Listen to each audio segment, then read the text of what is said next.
మనలాంటి వ్యక్తి అసెంబ్లీకి వెళ్లినంత మాత్రాన ఎమ్మెల్యే అయిపోతామా అని ప్రశ్నించారు పివి సునీల్.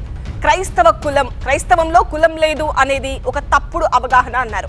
అయితే క్రిస్టియన్ అయిన వ్యక్తి కాదని చెప్పుకోవడం సిగ్గుచేటు అన్నారు రఘురామకృష్ణరాజు. మనం అసెంబ్లీకి వెళ్తాం, వెళ్ళొచ్చినంత మాత్రాన మనం ఎమ్మెల్యే అని ఎవరు అనరు కదా. క్రైస్తవంలో కులం లేదు అనేది ఒక తప్పుడు అవగాహన.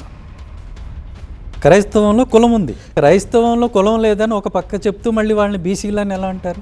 ఇవన్నీ స్టేట్లో ఎక్కడికక్కడ పెట్టుకున్నవే తప్పితే తర్వాత ప్రెసిడెంటు 1956లో అనుకుంటా ఒక ఎరోనియస్ ఆర్డర్, అంటే తనకు దఖలుపరిచిన అధికారాల పరిధిని దాటి ఈ హిందూ అనేటువంటి పదాన్ని ఉపయోగించి ఈ కులాన్ని చేర్చడం జరిగింది.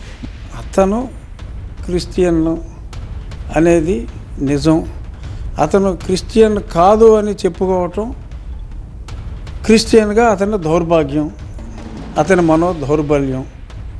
దీనికి ఎంతకంటే ఏం చెప్పగలం? ఇప్పుడు భగవంతుడా నాకు పూజించుకుంటానికి ఒక చర్చ ఇచ్చావు అని ప్రకాష్ రాజు గారి తరహా డైలాగులన్నీ అతను చెప్పి మమ్మల్ని గుళ్ళోకి రానివ్వలేదు కాబట్టి ఈ రకంగా పూజలు చేసుకుంటున్నామని చెప్పి మరి వాళ్ళు అతను నేను హిందువుని అంటే మంచిదే, అది అతని మనో దౌర్బల్యం, దాన్ని మనం ఏం చేస్తాం?